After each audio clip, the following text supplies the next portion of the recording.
Okay. It went on for hours. So I started praying in tongues, but it was like I was whispering it and I could not get it out. I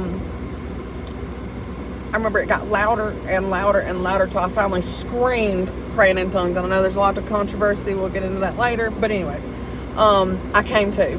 My husband at the time, he jumped up and he said, oh, there was one time he told me that I didn't need to go outside because the devil was out there.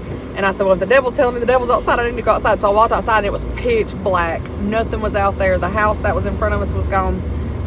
Anyway, I mean, this stuff was so real, y'all. But anyways, so then when I finally came to, he jumped up and turned the lights on. He said, I'm taking you to the hospital. I said, all I need to do is put my feet on the ground to know that I really made it through this. So I stepped outside and I looked at him and I said, and we didn't do anything. That was the only thing we were doing. We don't drink. We didn't do anything bad in our life, what I would think was bad. But I looked at him and I said, something's got to change. Like, there's way more to our life than what we're doing right now. And he was like, what are we doing that's so bad? Whatever. Well, from that moment on, I started changing. I mean, immediately, like, God got rid of everything out of my life that I didn't need. Like, it scared me, y'all. Like, it scared me.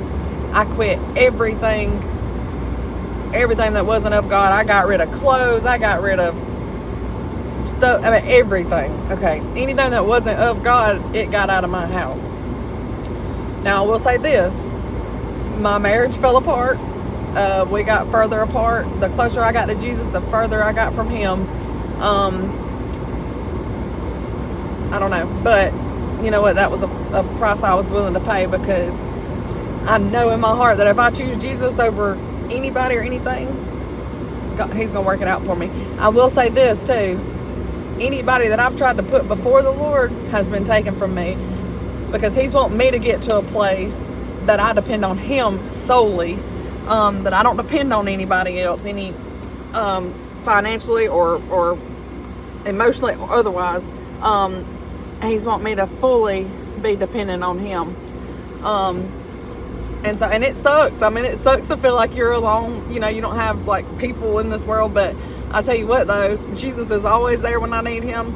He never leaves me. I can call on him in an instant. He's there. So, and true love, like his love for me is unconditional, where I've never had that from anybody, not even my parents. So, I mean, it's just, it's different. But anyways, that's my story. I'm kind of iffy about sharing it, but I hope y'all enjoy and get something out of it.